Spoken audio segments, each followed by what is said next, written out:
네, 오늘 함께 하실 분들입니다. 황장수 미래경영연구소장, 김우석 미래전략개발연구소 부소장, 김영주 전 더불어민주당 의원, 김희진 변호사 나오셨습니다. 예, 안녕하십니까? 안녕하세요. 네, 국민의당 안철수 공동대표가 야권 통합론에 더 이상 철수는 없다고 쐐기를 박았습니다. 오늘 가진 기자회견에서 더불어민주당 김종인 대표에게 날선 비판을 가했는데요. 일단 들어보시겠습니다. 국민의당 의원들을 모욕하면서 합치자, 돌아오라고 하는 것은 진정성 있는 제안이 아니라 정치 공작입니다. 제가 문재인 대통령 만들기 위해서 문재인 후보와 함께 다니는 동안 김종인 대표는 박근혜 후보와 함께 하면서 문재인과 민주당의 정권을 맡기면 안 된다고 한 분입니다. 지난 4년간 안철수와 김종인의 선택을 비교해 보십시오. 누가 통합을 말할 자격이 있습니까? 국민의당과 저는 지금 힘들고 두려운 광야에 있습니다. 저를 포함해서 모두 이 광야에서 죽을 수도 있습니다. 그래도 좋습니다. 네, 광야에서도 죽을 수 있다.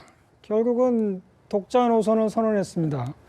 예, 김종인 대표가 야권 통합 선거에서 같이 하자고 했는데 단연코 결연히 반대한다고 선언했습니다. 이제 황 소장님 어떻게 보셨습니까? 뭐 안 대표의 결기 이대로 계속 갈 건지 아니면 뭐 페인트 모션이라는 얘기 있습니다. 지난 금요일 날 한번 그때 이 의총에서 결의가 됐으면 또 이야기할 게 있습니까? 근데 오늘 아침에 또 이렇게 기자회견에서 안 한다 이렇게 하는 것이 그렇게 뭐 새로운 내용도 없었어요. 그리고 이제 김종인 대표가 뭐라고 한마디 자기 마음대로 할 수 있죠. 근데 남당에서 한마디 한 걸 가지고 저렇게 국민 앞에 대고 뭐 광야에서 죽을 망정 없다 이렇게 이야기를 이렇게 할 필요가 있겠는가 하는 부분으로 봤을 때 그만큼 본인이나 그 소속 의원들이 마음이 불안한 걸 반영하는 거 아닌가 이런 생각도 들고요. 오늘 안 의원은 국민 앞에 하나를 사과를 했어야 됩니다. 뭔가 하면 자신이 3번을 보정을 썼는데 그중에 2번은 보정을 잘못 썼다. 즉 2012년 대선 때나 2014년 이 민주당과 합쳐서 새정치연합을 창당할 때 이야기 아니겠습니까? 그러면 국민의 표심을 왜곡시켜서 대선에서 거의 될 뻔하게 만들고 또 지자체 선거에서 사실상 조금 이기게 만들었지 않습니까? 그 부분을 사과하고 이야기하는 게 맞겠죠. 본인이 과거에 했던 행동에 대해서는 말하지 않고 국민들 앞에 뭐 본인이 광야에서 죽을 망정 통합은 없다라고 이야기하는 것이 과연 설득력이 있겠는가 그런 생각이 듭니다. 네, 아까 기자회견 보니까 안철수 대표는 수도권 연대에 대해서도 불가하다고 선언했는데 방금 천정배 공동대표 같은 경우 광주에 가서 논의할 여지가 있다 이렇게 말했습니다. 양측 간의 어떤 갈등인가 아니면은 전략적인 역할 분담인가 좀 궁금한데요. 일단은 지금까지의 과정을 보면 국민의당에서는 역할 분담을 할 수 있을 정도의 팀워크를 가지고 있지는 않습니다. 그런 면에 있어서 지금 안철수 대표와 전정배 대표나 아니면은 김한길 대표 이런 분들이 서로 같은 생각을 공유했다고 보긴 힘듭니다. 하지만 단 지금 상황에서는 1차적으로 김종인의 화살을 피하는 그리고 통합이라고 하는 어떤 그 칼날을 피하는 면에 있어서는 이 정도 공감이 있었던 것 같고요. 그 다음 단계가 낮은 단계에 있어서의 지금 연대의 부분인데 이 부분에 대해서는 아직도 좀 잠복돼 있는 부분이 있다 이렇게 생각을 하고요. 일단 안철수 대표가 저렇게 계속 전면에 나서는 거는 꼭 득과 실로 빠지면 객관적으로 굉장히 좀 열악한 상황 그리고 심리적 불안 이거는 뭐 다 공감하시는 거지만 한편으로 봐서는 그동안에 국민의당에서 안철수가 어떤 사람이었느냐 존재감이 너무 없었다라는 거죠. 그런 면에서 김종인 대표가 통합 공세를 할 때 그 전면에 안철수 대표가 있었다는 건 일단은 존재감을 보이고 있다라는 측면이 있는 것 같고요. 아까 말씀하셨듯이 보증만 서던 사람이 이제는 정말 무엇인가를 하겠다라고 얘기를 하는 거거든요. 그런 면에 있어서는 항상 변수에 머물러든 사람이 스스로 상수가 되겠다라고 하는 면에 있어서는 이제 정치적인 시도를 드디어 시작하는구나. 정치인으로서의 길을 드디어 가는구나. 이렇게 판단할 수 있을 것 같아서요. 뭐 성공의 여부는 떠나서 시작을 했다는 거는 의미를 둘만 하다고 생각합니다. 결국 독자 노선을 선택했다 이렇게 평가를 하셨는데요. 네, 변호사님. 독자 노선을 선택한 배경이랄까요? 그전에도 계속 가겠다 그러고 결국은 철수해서 철수 정치라는 또 오명을 안게 됐는데 이제는 다시 철수하면은 스스로 대권 가도는 없다 이렇게 스스로 분석한 것인지. 네, 안철수 대표 입장에서는 이번에 독자 노선은 선택이 아니라 선택할 수밖에 없었던 상황이라고 생각됩니다. 그 2011년 서울시장 선거나 2012년도 대선 때는 명분이라는 것이 존재했었는데 지금은 명분이 존재하지 않는 상황입니다. 그 안철수 대표가 신당을 창당할 당시 패권주의나 양당 구조를 깨기 위해서 신당을 창설했는데 어느 것 하나 이루어진 것이 하나도 없습니다. 또 안철수 대표는 현재 자신이 신당을 창설한 이후에 전국 주도권을 더 민주 쪽에 내어줬고 소위 필리버스터 전국에서 자신의 역할을 하지 못했고 리더십도 발휘하지 못해서 결국에는 당 지지율이 급락하는 현상을 맞이하게 되었던 것입니다. 이런 상황에서 안철수 대표가 다시 더 민주화 통합을 한다든지 연대를 한다는 것은 자기 무덤을 스스로 파는 것이라고 생각됩니다. 그래서 안철수 대표는 다시 한번 자기가 정치 마지막으로 살릴 수 있는 불씨를 만들기 위해서 이와 같은 선택을 한 것으로 판단됩니다. 알겠습니다. 근데 의원님, 안철수 대표하고 천정배, 김한길 두 의원하고는 좀 결이 다른 것 같습니다. 그래서 김한길 의원은 또 그 전에 그 김종인 대표가 야권 통합을 제안하기 전에 뭐 몰래 만났다 뭐 부인하셨지만 그런 얘기도 있고 이번에 야권 통합 그 의총에서도 지금 좀 부정적으로 이렇게 반응을 보셨다는데 어떻게 김한길 의원하고 결별 가능성이 있는지 어떻게 보십니까? 예, 제가 보기에는 이게 창당 초기부터 김한길 의원하고 안철수 대표 간에 약간의 입장 차이가 있었습니다. 실제적으로는 제가 알기로도 초반에 이번 총선 준비를 안철수, 김한길, 최재천 이렇게 하는 걸로 대충 어느 정도 윤곽을 잡고 내부적으로 이야기를 시작했는데 실제적으로 안철수 대표 측근에서 사실은 최재천 의원의 제안을 거부하면서 사실은 어려워졌고 또 계속 안철수 대표가 새로운 분을 영입하는 과정에서 천정배, 정동영 뭐 이렇게 각 많은 분들을 모시고 오면서 사실 김한길 대표가 당내의 위상이라든지 자리 잡기에 실패한 부분도 아마 이번 형태의 측면이 있었을 겁니다. 결과적으로는 김한길 의원 입장에서는 내가 하는 방식으로 하지 않았기 때문에 당이 쭉쭉쭉쭉 빠지고 있지 않느냐 하는 부분이고 이렇게 되다 보면 과거에 제3당이 있었을 때도 실제로 국민당도 30석이나 얻었음에도 불구하고 흡수됐는데 지금 현재 하는 것으로 보면 연대연합을 하지 않았을 경우에 거의 수도권 전패일 뿐만 아니라 전패의 모든 말하자면 책임을 국민의당이 져야 될 그런 상황이 있고 더군다나 오늘도 뭐 예를 들면 또 광주에 면접을 보는데도 접속자 수가 300여 명밖에 안 된다는 그 자체가 현실적으로 이게 불가능하다라고 하는 것이 실제적으로 보면 안철수 대표하고 입장의 차이가 있는 거고 또 한편으로 보면 그날 회의했던 날 밤도 수도권의 후보들은 당선이 목표가 아니고 총선에 나오는 게 목표입니다. 그렇기 때문에 연대연합을 하지 말자고 얘기해서 가능성이 높고 굉장히 격앙됐다는 것 자체가 상당히 앞으로도 지켜볼 여지가 있다 그렇게 보여지는 거죠. 저 김한길 전 대표죠. 나갈 때는 더 이상 더불어민주당에는 미래는 없다. 그렇게 나가면서 제3당으로서 한국 정치의 새로운 지평을 열겠다고 선언을 했는데 어떻게 뭐 탈당한다면 그 명분이 있는지 어떻게 보십니까, 소장님? 자, 공천이 어려울 것 같아서 나간 분들이 많은데, 근데 그분들이 이제 이 당선 자체가 어려워지니까 이제 공천이 어려운 부분을 지적했던 그 정당에 다시 돌아간다. 논리적으로 좀 안 맞죠. 문제는 뭔가 하면 12명이 지금 17명 중에서 초기 탈당자 12명이 컷오프된 상태 아닙니까?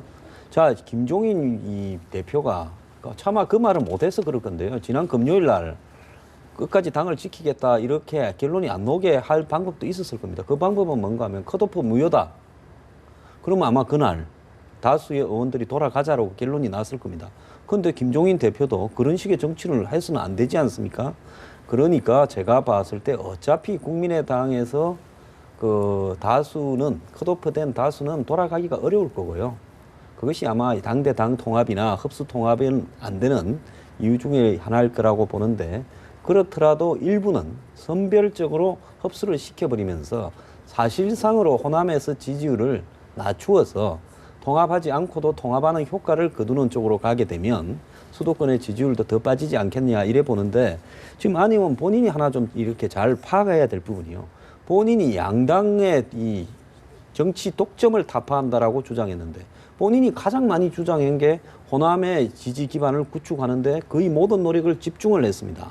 지금 남아있는 것은 호남에 조금만 남아있어요. 자, 이런 상황 속에서 전국은 다 초라해져 버렸습니다. 그리고 당의 지지율이 빠지니까 이제는 호남이 나서서 야권 지지자의 핵심이 호남이지 않습니까? 통합해라. 새누리당 이기게 해주면 안 된다. 그 논리에서 또 역으로요. 더 통합 압력에 시달리게 될 겁니다. 지금부터는요. 이런 부분 속에서 봤을 때 안철수 의원은 양당 독점을 타파하겠다고 갔으면 지금 지역구도 인형구도에 매몰돼 있는 새누리당하고 더민주당의 구조를 바꿀 수 있는 그런 어떤 이 정당을 만들려고 그것이 어렵다 하더라도 어려운 길을 선택해야 되는데 본인이 쉬운 길을 선택해놓고 이제 황야에서 말라 죽어도 어쩌고 하면 국민이 그것을 누가 납득하겠냐는 거죠. 네, 지금 뭐 이런 구도로 가면 결국은 새누리당이 180석, 지금 현재 그 더불어민주당하고 갈라졌을 때는 그걸 전제로 했을 때는 180석이었는데 최근에 더불어민주당 지지율이 오르면서 불가능하다 이런 얘기가 나오는데 다시 또 안 대표가 독자 노선 선택하면서 그런 상황이 발생할 수 있다 시나리오가 생겼는데 예. 김 소장님 어떻게 지금 180석 다시 가능하다 이런 분석에는 동의하십니까? 일단 180석을 얻으려고 하면요. 수도권에서 과거와 지난번 19대하고 다르게 굉장히 승리를 많이 해야 합니다. 지난번에 그 사실 김용민 발언 파동 뭐 이렇게 하면서 그래도 그나마 선전을 해서 수도권에서 일정 정도의 표를 얻어가지고 150석을 넘겼거든요. 그런데 과연 지금 상태에서 수도권에서 새누리당이 그렇게 압승을 할 수 있을 것인가라고 하는 문제를 보면은 어차피 수도권은 1대1 구도로 가고 있어요. 지금 국민의당에서 낸 후보들이 야당 표를 잠식할 수 있을 정도로 그러면 각축을 벌일 정도로 하는 분들이 몇 분이 안 돼요, 지금. 사실 처음에는 한 10분 정도 생각했다 점점점 뚫어져가지고 지금은 어떻게 보면은 안철수 대표까지도 위험해지는 상황에 왔거든요. 그렇다고 하면은 실질적으로 수도권에서는 과거의 선거, 19대 총선의 선거와 비슷한 양상으로 갈 가능성이 많습니다. 야당이 분열돼가지고 구도 이점을 새누리당이 또 가져갈 것이다 라고 판단하는 것은 지금으로서는 기대하기가 좀 어렵다. 그리고 사실 그전에도 약간 착시 현상이 있었던 거예요. 그런 면에 있어서는 지금 180석 운운하는 건 굉장히 어려운 상황이고 과반을 넘기는 거에 굉장히 노력을 해야 하는 상황에 처했다 이렇게 생각하고요. 아까 안철수 대표 같은 경우에도 지금은 처음에는 너무 과대 포장돼서 나왔었어요. 그래가지고 사실은 내부적으로 경쟁력에 비해서 너무나 포장이 컸죠. 여론조사가 많다고 해가지고 개별적으로 표를 많이 가져가는 건 아니거든요. 그리고 자기들의 국회의원들을 많이 배출해내는 것도 아니었습니다. 그런데 이번 기회에 사실은 통합 논의가 있으면서 본질이 드러나면서 어떻게 보면 기대 수준이 굉장히 낮아졌다. 그래서 몇 석의 성과물 가지고도 안 대표가 어떻게 보면 성과물로 가져갈 수 있는 상황이 됐기 때문에 전체 구도에서는 19대 총선과 큰 차이가 없으되 안철수 대표가 이런 상황을 잘 극복하면 그래도 교두보를 몇 가지를 챙길 수 있는 상황이 되지는 않았나 이렇게 생각이 됩니다. 네, 결국은 더불어민주당은 1대1 구도로 갈 가능성이 높다고 하셨는데 서울에서 국회의원 하셨잖아요. 네. 지금 보니까 3% 차이로 경합 지역이 24구이다 이런 조사 결과 나왔는데 선거하시면서 좀 어땠습니까? 이런 1%, 2% 차이가 굉장히 크지 않았습니까? 클 수 있죠.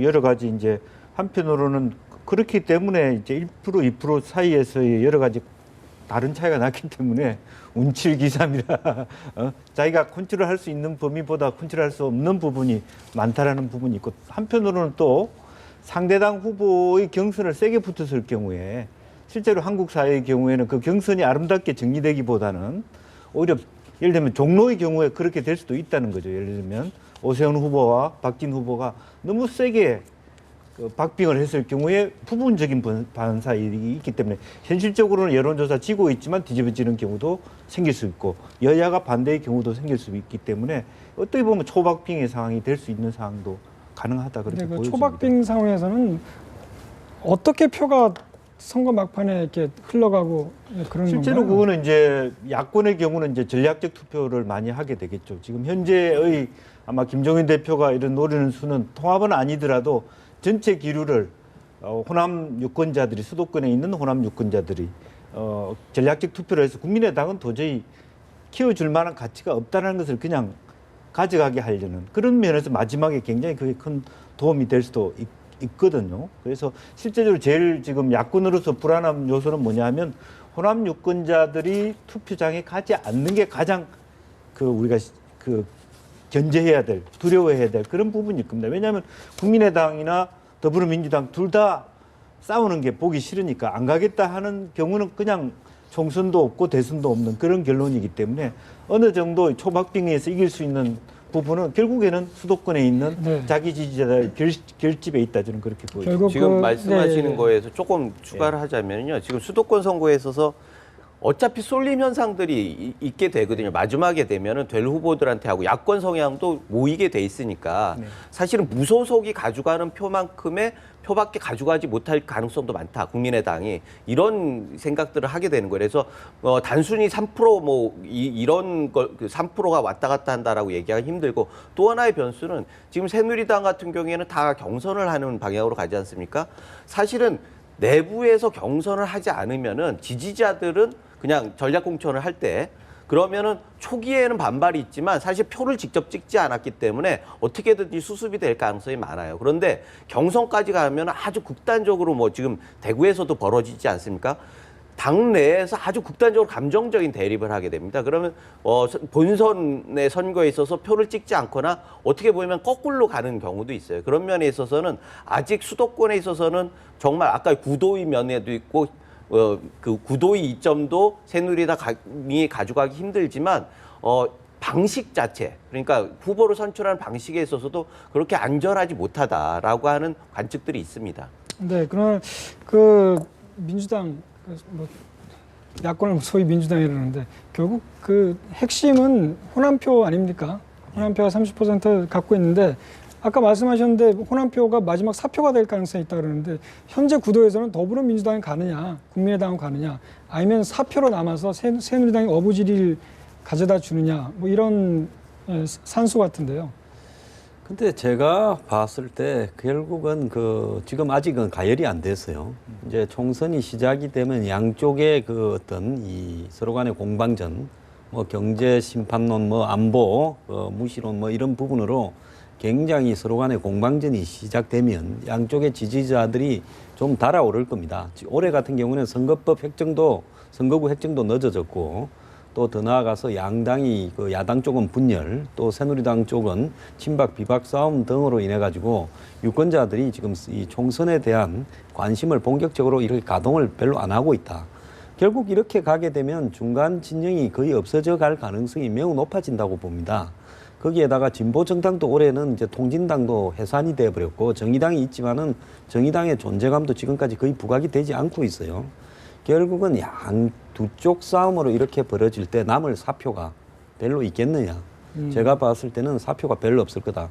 그렇다면 새누리당이 공천에 있어서 새로운 인물들을 계속 영입하면서 물갈이하는 모양새를 띄어야 되는데 상향식 경선이라는 명분에 사로잡혀가 그것도 잘 못했죠.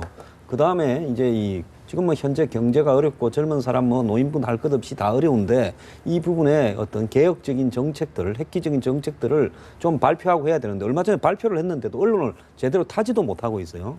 그러니까 새누리당이 지금 정상적으로 선거를 하지 않고 있고 야권 분열에 기대어서 선거를 좀 대승할 거다라고 봤던 판단이 무너져 가고 있고 사실은 오늘 안철수 의원이 당을 지키겠다 하더라도 이것이 과거와 같은 야권 분열 행태로 작용하기는 어려운 상황에서 한 번쯤 마지막으로 이 못을 박는 그런 행위에 불과한 겁니다. 그래 봤을 때는 새누리당이 야당의 야권 분열의 문제가 아니라 새누리당이 야권 분열되었든 안 되었든 정당으로서는 30, 40% 이상의 물갈이와 계획적인 부분을 국민 앞에 보여줘야 되는데 그걸 지금까지 제대로 해왔냐 이래 봤을 때 지금 벌어지고 있는 집안 싸움이 앞으로 더 심해질 거거든요. 그런 상황에서는 스스로가 새누리당이 이 에러를 범하고 있어서 제가 볼 땐 가반수가 되어도 다행일 거라고 봅니다. 네, 알겠습니다. 지금 뭐 여러 가지 예측이 다른데 예, 일단 지금 김종인 대표의 통합론 제안은 안철수 대표에서 거부됐습니다. 요즘 그렇지만 김종인 대표의 행보라 할까요? 그야말로 거침이 없다. 뭐 종인 거사란 말도 있는데 취임 이후 그 본인의 생각을 직설적인 화법으로 표현해서 화제가 되고 있습니다. 예, 오늘 안철수 대표의 기자회견에 대해서도 아주 비판을 세게 가했는데 직접 들어보시고 대담 이어가겠습니다. 기자회견을 여시고 그 이제 통합 거부에 대해서 좀 더 명확히 말씀을 하시면서 이제 그 김종인 대표님의 제안이 선거를 혼탁하게 하고 일종의 협박이다 좀 이렇게 세게 말씀을 하셨거든요. 그래요? 내가 보기에는 너무나 좀 흥분된 상태가 아닌가 봐요. 그래서 뭐 참 극한적인 표현을 써가지고서 이 죽어도 뭐 못하겠다 하는 이런 표현 아니겠어요? 그러니까 뭐 죽어도 못하겠다는 사람하고 얘기를 할 수가 없는 거지. 그 지난 대선에서 새누리당을 도왔다 이런 식으로 이야기를 했는데 아니 그거는 당연히 그 당시에 내가 새누리당 편에 있었으니까 새누리당을 위해서 열심히 한 거는 뭐 당연한 거지. 그게 시비거리가 될 수가 없어요. 대표님께서도 통합 제안을 철회를 하시는 건가요? 통합 제안을 저희가 일단은 제안을 했기 때문에 그 상태는 그대로 가요. 네. 그야말로 거침없습니다. 뭐 단칼 화법, 단칼 거사란 말이 있는데 오늘 그 안철수 대표 강하게 비판해 거기에 대해서 뭐라 했으면 그 자제력을 잃었다. 흥분해가지고. 예, 이걸 독설이라고 할지 아니면은 뭐라고 할지 좀 표현할 길이 없습니다. 예, 안철수 대표가 지금 임시사장이라고 비난을 했는데 이 정도로 되면 파워가 너무 센 거 아닌가. 지금 김종인 대표 리더십 어떻게 평가하고 계십니까? 그 정치가들은 국민들에 대해서 원칙적으로 결과로 대답을 해야 된다고 생각합니다. 그 김종인 대표가 지금 더 민주의 이 그 비대위장이나 그 대표를 맡게 되는 그 당시를 생각해 보면 당시에 그 비주류계 의원이 집단 탈당이 있었고 당 지지율은 하락하는 상태에 있었습니다. 이때 문재인 전 대표에 의해서 그 김종인이 이 지위를 인수하게 됐는데 이것은 문재인 입장에서는 신의 한 수였다고 생각이 듭니다. 그 결과적으로 그 김종인 대표에 의해서 정치에 대해서 무관심을 갖게 된 야당 지지권들이 다시 야당 정치에 관심을 갖기 시작했습니다. 그를 통해서 문재인 대표 김종인 대표를 통해서 이러한 그 야당의 위기 상황을 극복했기 때문에 김종인 대표가 그 정치적 이념을 실현하는 데 더 힘을 싣게 되었다고 생각이 듭니다. 네, 예, 알겠습니다. 뭐 김종인 대표 하면은 그동안 소위 그 민주당, 열린우리당 하면은 말은 많다 이런 거 있습니까? 예, 그러니까 소위 뭐 싸가지가 없다 이런 것 때문에 굉장한 비난을 많이 받았는데 김종인 대표 같은 말이라도 굉장히 일거에 정리하는 그런 메시지가 있습니다. 당내에서는 이런 김종인 대표의 파격 행보 어떻게 지금 평가하고 있습니까? 글쎄 뭐 속속들이는 모르겠습니다만은 현역 의원들은 많이 불안해하겠죠. 칼날이 날카로워져 있으니까 당연히 그런 부분이 있을 텐데 뭐 한편으로는 이 16대, 17대 넘어오면서 사실은 과거에 말하자면 YSDJ가 했던 총재가 꾸려왔던 정당의 시스템에서 굉장히 민주적 시스템. 요즘에는 정당이 오히려 뭐 프랜차이즈 같아요. 그래서 누가 사장인지 진짜의 오늘도 보면은 결국에는 사장님이 총무과장한테 인터뷰하러 갔잖아요. 면접 보러 가는 그런 일이 말도 안 되는 일이 벌어지고 있는 게 현실이란 말이에요. 그러다 보니까 무질서하고 혹은 그 무질서가 혼란으로 비춰지고 지지율 격하로 보였기 때문에 다른 한편으로 겁이 나면서도 이렇게 일사불란하게 정리되는 부분에 대해서 한편으로는 조직원들 입장에서는 쾌감을 느낄 수도 있을 것이다. 실제로. 그럼 지금 현재 국회의원들이 수많은 법안을 뭐 10,000건의 법안을 해서 6%밖에 통과 안 시키는 그러면서 정말 최악의 19대 국회를 맞이했습니다.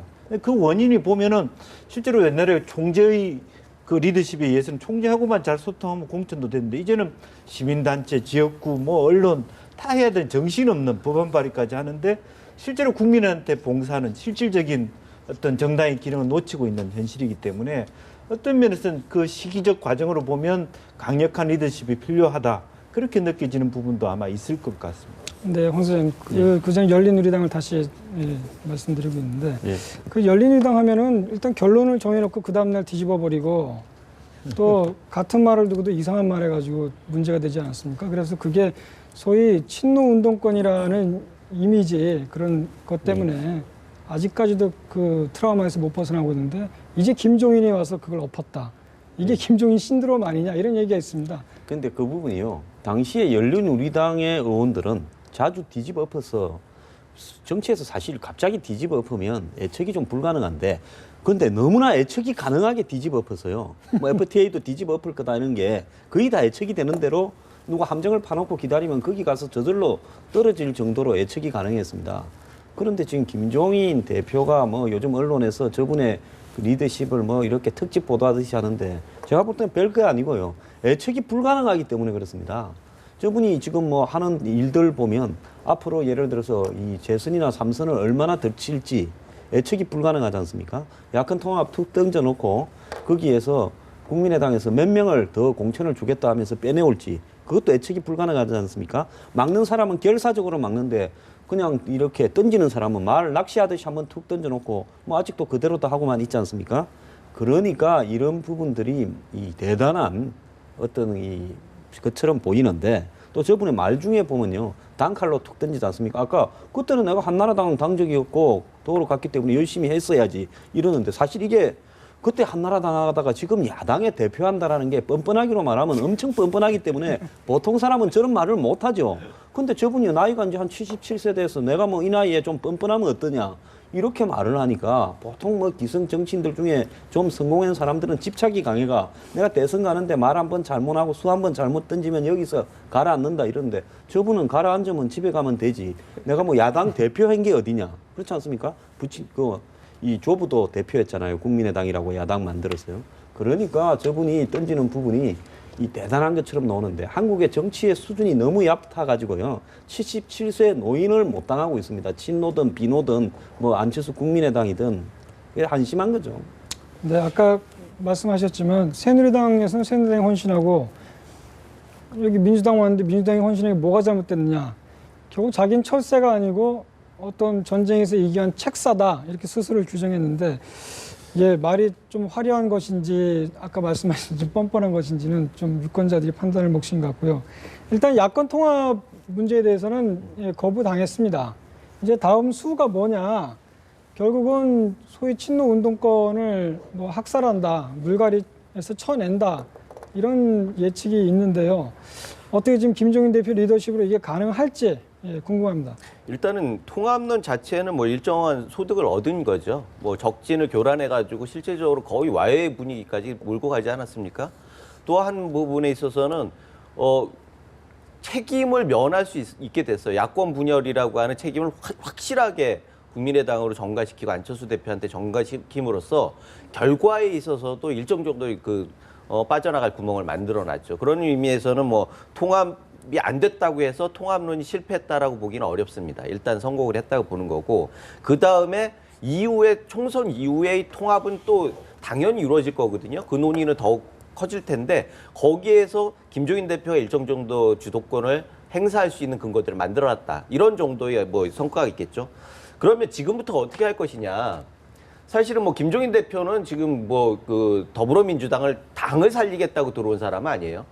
야당을 수권 정당으로 재건하겠다고 선언을 하고 들어왔습니다. 그래서 대선을 보고 왔다고 본인들 뭐 거침없이 말을 합니다. 이제 해야 할 건 뭐냐? 기존에 있는 더불어민주당에 있는 대주주인 친노들의 지분을 감자를 시키는 겁니다. 그래야지 공간이 생기지 않습니까? 그리고 남아있는 데를 위해서 증자를 해야죠. 그래서 국민의당에 있는 사람도 들어와라 하는 겁니다. 본인이 자기의 세가 있었다고 하면 물론 그러면 들어오지도 못했겠지만 세가 있었다면 본인의 세로 나머지를 메꾸면 되겠지만 본인은 세가 없어요. 그렇다고 하면 지금 친노는 줄이고 외부에서 범여권의 세력들을 들어와가지고 새로운 야당을 만들겠다. 그 야당을 통해서 대권까지 가겠다. 이런 작전을 하는 거고요. 그 기회가 총선 과정, 공천 과정에 뭐 해야 하기 때문에 지금 통합론을 비롯해서 아주 그 피치를 달리고 있는 거죠. 당연합니다. 공천 과정에서 일정 정도 감자를 하겠죠. 친노 세력을 비롯해가지고 내부적으로 할 테고 외부의 인사 증자를 통해서 외부 인사를 들여서 새로운 당의 면모를 만들려고 할 거고요. 물론 내부적으로 친노와의 일전을 할 수도 있어요. 하지만 이게 국민들이 보기에는 일정 정도의 그 국민적 여망을 대변하는 거기 때문에 이 길은 뭐 묵묵하게 가고 또 헤쳐나갈 거라고 보여집니다. 예. 저 김용주 의원님. 네. 어떻게 보면 과거에 친노 운동권 출신으로 이렇게 알려져 있잖아요. 과연 그 감자, 친노 물갈이가 가능할지, 가능하다면 어느 정도 이루어질지 예측하십니까? 이제 최근에 저는 이렇게 생각합니다. 최근에 보니까 이제 그런 것에 대한 의도를 갖고 있더라도 가령 이제 지난번 이제 혁신위에서 만들어진 안들이 일정한 재고의 차원으로까지 가지 않았습니까? 예를 들어서 제거를 했지만 대안이 없는 경우, 실제로 그런 경우도 생길 수 있거든요. 그렇기 때문에 정장선 그 총장도 얘기했던 생각보다 검토는 많이 하고 있지만 적을 수 있다. 결국은 실용적으로 총선에서 이겨야 되기 때문에 아무리 제거하고 싶어도 대안이 없을 경우에 또 기본적인 데이터를 나중에서는 어차피 누락할 수도 있는 그런 차원이 있기 때문에 무리하게 그걸 잘라낼 수는 없을 것 같고, 다만 예를 들어서 지난 지방선거 때부터의 쭉 지지율이라든지 여러 가지 객관적 데이터를 가지고 몇 개 지점들은 충분히 현역 상대당 후보하고 10% 이상 차이 난다든지 다른 주변 정당하고의 근접성을 핑계로 잘라낼 수 있는 근거는 충분히 있다고 봅니다. 네, 뭐 어느 정도 물갈이가 불가피하다 이렇게 그 부분과 관련해서 한 말씀 더 보태면 네. 그 김종인 대표는 실리주의자입니다. 그리고 김종인 대표 뒤에는 반드시 문재인 전 대표가 연결이 되어 있을 것입니다. 아까 말씀하신 대로 김종인 대표가 문재인 전 대표를 대통령으로 만들기 위해서 들어왔다고 공공연히 얘기하고 있는데 그 전 단계가 지금의 총선이라고 생각이 듭니다. 그 총선을 통해서 지금 더 민주화 안에 들어있는 운동권이나 친노 세력들을 감자시킨다고 말씀을 하셨는데 그것도 역시 대권을 위한 전초전이라고 생각을 합니다. 그래서 그 김종인 대표는 문재인 대표의 힘을 얻고 있기 때문에 실질적으로 2차 컷오프 때 김종인 대표가 원하는 형태의 컷오프가 가능하지 않을까 이렇게 판단됩니다. 네, 알겠습니다. 문재인 전 대표 같은 경우는 지금 김종인 대표의 어떤 관계 설정이 여러 가지로 해석이 많습니다. 서로 이렇게 짜고 치는 고스톱이라는 얘기도 있고 아니면 갈라졌다는 얘기도 있습니다. 근데 최근에 어제 말입니다. SNS에 죄송합니다. 고 신용복 전 석좌 성공회대 교수의 유작이죠. 처음처럼이라는 그 글을 읽고 소회를 갖다가 SNS에 올렸습니다. 저보고 처음처럼 김종인 대표한테 왜 당신 처음처럼 자기한테 약속한 대로 안 하는 거냐, 불만을 터뜨린 것인지 아니면은 자기는 처음처럼 이제 정체성을 갖고 계속 밀고 나가겠다 그런 건지 어떻게 해석하십니까? 두 가지 다 있다고 보거든요. 처음처럼 이거 신영복 씨의 글이고 또 책이고 그런데 그걸 갖다가 소주 이름으로도 하지 않았습니까? 근데 요즘 문재표가 양산에서 아마 소주도 좀 드실 거예요. 속이 좀 상할 거라고 저는 봅니다. 왜냐하면 본인이 지금 물러나서 1위를 달리고 있는 부분은 김종인 효과에 기대어 있는데, 그런데 그렇다고 해서 김종인이 너무 잘 나가게 되면 김종인 대표의 입장은 이번 총선에서 친노하고 파국은 원하지 않으면서 실질적으로는 친노를 배제시키는 모양새를 국민 앞에 보여주는 것. 어떻게 되면 모순되는 명제를 관철시키는 게 목표인데요. 저는 저분도 자기의 정치적 욕심이 있다고 봅니다. 그것이 뭐 대권이나 이런 것보다도 총선을 이겨서 대선까지 해서 자기의 아젠다를 가지고 자기가 주도해서 당을 끌고 가는 모습을 보이겠다라는 의지는 분명하게 있다고 봅니다. 그래서 이런 어떤 부분에서 문재인 대표가 한편으로는 총선을 뛰어넘어야 본인이 사는 그런 어떤 이 동반자적 관계가 있지만은 실제로 총선에서 선전했을 때 과연 김종인 대표를 갖다가 제지시킬 수 있을 힘이 있겠는가? 왜냐하면 김종인 대표가 이번 총선을 통해서 보이지 않게 점차적으로 자기 사람을 좀 많이 집어내어서 비주류와 합치면 일정한 세를 점하도록 할 것은 분명한 겁니다. 그런 부분에서 두 사람은 이 낮에는 믿고 싶고 밤에는 이 불신하고 이런 관계가 지속될 수밖에 없기 때문에 문재인 대표가 SNS를 하는데 SNS를 할 게 아니라 문재인 대표는 부산에 출마 선언을 해야 이런 자기 모순을 갖다 극복할 수 있는 겁니다. 예전에 제가 들은 얘기 중에 재밌는 얘기가 한 그 청와대 수석이셨는데요. 아침마다 대통령한테 브리핑을 하다가 수석을 그만둔 거예요. 그러니까 그 다음부터 그 부인을 아침마다 깨워가지고 브리핑을 했다는 얘기가 있어요. 그 정도로 계속 했던 걸 그만두면은 이게 현상이 좀 나타나거든요. 지금 그 문재인 대표도 당 대표로 계속 계시다가 지금 뒤에 물러나 있으니까 좀 얼마나 답답하시겠습니까? 그래서 예전에 조국 교수가 밤의 대표라는 별명이 있었습니다. 낮에는 문재인 대표고 SNS로 밤에는 조국 교수가 하고 뭐 이런 소문들이 있었어요. 재밌게. 그런데 지금은 밤에 SNS에서라도 대표 역할을 하고 계시는 거예요. 뭐 답답한 심정을 반영하는 거죠. 그리고 역시 내가 아직도 운호야라고 하는 것들을 계속 보여주고 싶은 거예요. 필리버스터 전국에서도 그런 역할을 하지 않았습니까? 그러니까 아까 말씀하셨듯이 굉장히 내부적으로 갈등이 있는 거예요. 근데 지금 국면에서는 결국 김종인 대표 때문에 대선 지지 1위 후보로 계속 나가고 있는 상황이란 말이죠. 그 상황에서는 지금 불만을 표시하기는 힘들죠. 단 여기에서 좀 상황이 바뀌는 순간은 어떤 순간이냐? 대권 후보 여론조사에 김종인 대표가 등장하는 순간 이 상황은 좀 달라질 수 있습니다. 지금은 사람들이 긴가민가 하잖아요. 김종인 대표가 대권까지 에이 설마 이렇게 하는데 실제적으로 많은 사람들이 아 이건 대권 행보야 라고 얘기를 하는 사람들이 많아졌어요. 점점 늘고 있습니다. 그런데 지금 거의 독보적인 야당의 대권 후보인 문재인 대표의 김종인 대표가 대선 주자급으로 다시 여론조사에 등장한다. 그래서 그게 표를 뽑아가기 시작한다. 그런다고 하면은요, 문제는 완전히 달라집니다. 그래서 그 문재인 대표는 만약 그런 상황을 바라질 않고 그걸 회피하고 싶겠지만 만약 그런 상황이 된다면 정말 결전의 순간이 다가오는 것이다. 네, 그렇게 볼 수 알겠습니다. 있겠어요. 지금 김종인 대표 저번에 지난주에도 김종인 대망론이 있다 그랬는데 다음 주 여론조사 결과가 좀 궁금해진다 벌써부터. 예. 좀 새누리당 오늘 살펴보겠습니다. 김무성 대표가 오늘 공천 면접을 치렀습니다. 예, 당대표에서 수험생으로 면접을 치렀는데 오늘 좀 이색적인 광경이 연출됐습니다. 영상 보고 대담 이어가겠습니다.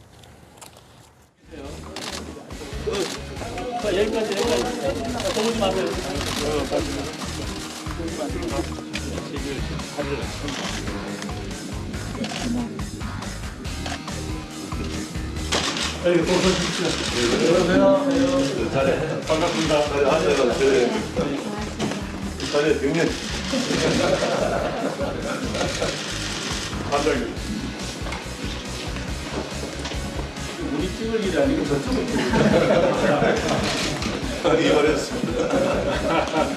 근데 거리가 너무 멀어서 잘 들리지도 모르겠어요.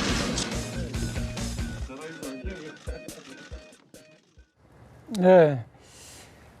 차렷 경례 이렇게 간단하게 정리를 했는데 오늘 그 갑을 관계가 이한구 위원장하고 좀 바뀐 것 같습니다.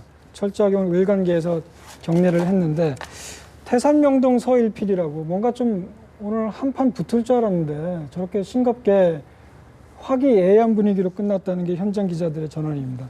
좀 김무성 대표 좀 이렇게 편하게 가려는 건지 또 조용하게 가려는 건지 어떻게 보셨습니까? 신경전인지 아니면 전초전을 앞두고 호흡을 가다듬는 것인지. 태풍전야라고 봐야 되겠죠.